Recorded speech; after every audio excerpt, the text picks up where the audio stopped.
Hai, Hai. apa kabar? Terima kasih udah ikutan. Sama-sama. Udah mau diajak ngobrol. Ceritain dong, siswi dia tuh siapa? Saya adalah seorang kapiten memiliki pedang panjang. Perempuan, single parent usia 34 tahun. Udah, itu aja. Kekuatan super saya, single parent. Kan mau ngobrol soal kegagalan nih. Bukan kegatalan ya? Bukan kegatalan. Baik. Kalau misalnya orang ngelihat Widya gitu ya, biasanya pasti ngelihatnya di TV atau kayak di berbagai acara gitu, dan kayaknya karir lu gilang gemilang dan baik-baik aja dan sangat populer dan semua orang mencintai lo gitu. Pernah gagal nggak sih sebenarnya di karir? Pernah banget lah. Gimana? Pernah. Jadi ini sebenarnya cerita gagal tapi jadi bounce back ya. Waktu itu obsesi banget jadi presenter sebuah channel musik ternama di dunia dan akhirat bernama MTV. Langsung generasi MTV pada nongkrong semua kan? Nongkrong. Oke. Obses banget dan jalan waktu itu sudah begitu nyata. Saya bahkan pernah jadi presenter tamunya, host, VJ host pada saat itu namanya di MTV Indonesia. Pada saat itu sudah buka cabang di Indonesia. Tapi waktu itu saya waktu masih SMA dipilih antara mau karirnya lanjut karena saya tinggal di Cimahi, sebuah kota kecil yang waktu itu belum ada Cipularang, jadi 7 jam dari Cimahi ke Jakarta. Terus ya udah pilihannya kayak mau sekolah atau fokus ini, sekolah atau fokus ini. Twisted, my mom waktu itu bilang nggak harus sekolah. Jadi itu patah hati banget, merasa jadi orang yang gagal padahal kayaknya puncak dari segala puncak adalah berkarir menjadi VJ MTV. Tapi ternyata dibalik gagalnya saya masuk jadi official host atau VJ, membuka peluang saya untuk meliput Olimpiade, meliput event-event kelas dunia yang saya bahkan nggak pernah mimpi dari dulu, dan itu bisa jadi kenyataan. So actually sebenarnya kalau udah dibilang gagal, sedih boleh tapi kasih durasi lah seminggu gitu paling lama. Jangan lama-lama. Abis itu move on. Dan sebenarnya yang paling penting adalah being grateful. Being grateful itu yang akhirnya bikin oh iya ya. Dan kita kayaknya punya Tuhan gitu ya buat pegangan. Kata Tuhan, lo yakin timing lo kan gue yang ngatur gitu. Dan itu akhirnya sampai sekarang yang menjadi kendali saya untuk tenang. Kalau satu, rezeki nggak akan ketukar. Dua, mungkin belum waktunya.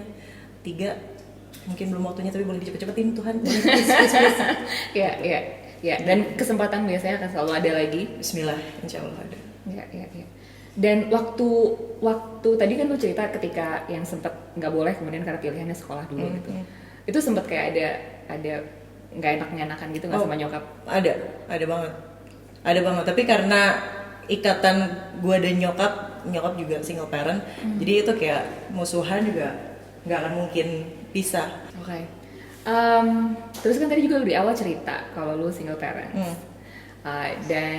Dan biasanya kan orang penasaran ya kayak gimana sih pengalamannya jadi single parents, kemudian ngasuh anak. Pernah ngerasa gagal nggak? Ya, ini yang paling hal pertama ketika lo nanya ke gue apa yang merasa atau hal apa yang bikin lo merasa gagal. 2 tahun kemudian saya berpikir congkak ya, kayaknya nggak ada gagal gitu. Karena satu kali lagi I'm a very try to find something grateful in my life. Jadi gue akan nyari gitu. Antara grateful atau denial sih sebenarnya. Kan gagal tuh kayak jerawat ya, harus ditutupin gitu. Selama ini ditutupin terus akhirnya lo tembak untuk buka.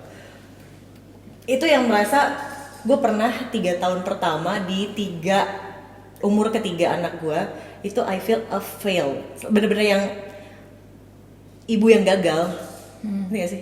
Seorang ibu yang gagal. Kenapa gagal? Karena satu, kondisi pada saat itu memaksa saya harus menitipkan anak saya sama ibu saya di Cimahi, lagi-lagi di kota kelahiran saya. Pada saat itu berat, gimana ya perjuangannya, gimana ya. Tapi ya itu hal yang paling ideal untuk dilakukan karena I don't trust nanny. Pada saat itu gue cuman kayak mikir, lo gimana ya, lo mau pakai nanny tapi lo kerjanya nanti nggak fokus dan lain sebagainya. Sisi lain juga gue harus support dia secara finansial dan lain sebagainya. Jadi ya udah di 3 tahun pertama itu gue struggling. I feel like I'm a failed mother gitu. Tapi dan waktu itu dalam kondisi lo udah sendirian? Iya udah sendirian. Jadi gue itu pisah Bahkan Kenisa itu belum 40 hari. I failed divorce karena actually I want to end my marriage way before gue pregnant. Jadi waktu gue pregnant itu gue pikir, oh ini tanda dari Tuhan, Anda tidak boleh bercerai gitu kan. Akhirnya selama perjalanan gue merasa bahwa no, this is not failure, this is something that I have to do.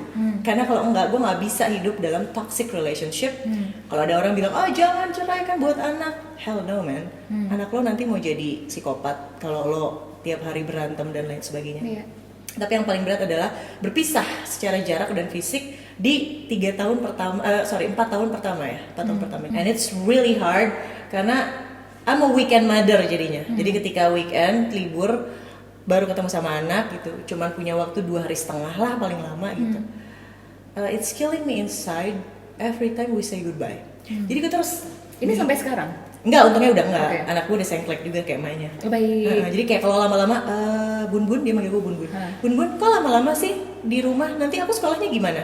Karena gue selalu bilang kalau gue kerja itu buat sekolah lo, oke? Dia kayak jadi panik. Loh, kok lo lama sih? Lo kok bisa liburan? Nanti gue gak bisa sekolah lagi. Gak bisa sekolah lagi gitu. Jadi akhirnya gue berhasil menanamkan mindset itu. But it's really hard. 3 tahun pertama itu gue harus gigit lidah. Setiap gue say goodbye, aku kerja dulu ya, aku play cool, oh ya everything's good. Di jalan, gitu. Jadi periode itu memang harus ada dilewati dulu kayaknya gitu. Tapi akhirnya balik lagi, kenapa gue merasa gagal? Karena ya itu ada standar yang yang dibentuk sama sebuah society bahwa the ideal family is mother, father, and son or daughter. Dan hidup bareng gitu. Juga sempat ngobrol kayak soal kadang-kadang tuh kayak society kan minta kita untuk bersikap kayak gitu. Waktu itu yang paling berat ketika orang nanya apa sih atau ngomong apa sih, kamu gak kasihan sama anaknya, kok bisa sih, kok kamu selfish, kok kamu selfish cerai. You have no idea what I've been through. Jadi mama the only one person yang tahu.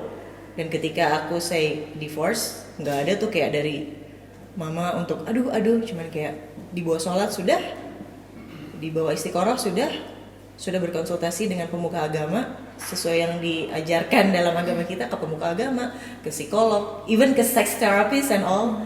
And I don't think I'm going to spend the rest of my life being toxified by all those relationship and also my daughter. My precious.